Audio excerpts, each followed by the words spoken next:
Hi everyone, this is Matt with an Onshape tech tip. If you viewed a bill of materials in an Onshape assembly, you know the Onshape default BOM contains columns for item, quantity, part number, and description. But did you know that you can create templates to display additional properties and store them for future use? Creating a BOM template is easy. First, edit a default BOM to your liking.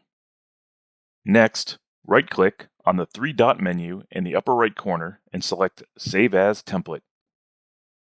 In the dialog, enter a name for your new template. To use your BOM template, click the Apply Template button at the upper right corner of the BOM table and select your preferred template. Manage templates by browsing the Company Settings, Preferences, Bill of Materials. You can set a default BOM template, edit template names, and remove unwanted templates. Keep in mind that saving templates and changing company preferences requires administrator permissions. Thanks for watching and stay tuned for more video tech tips.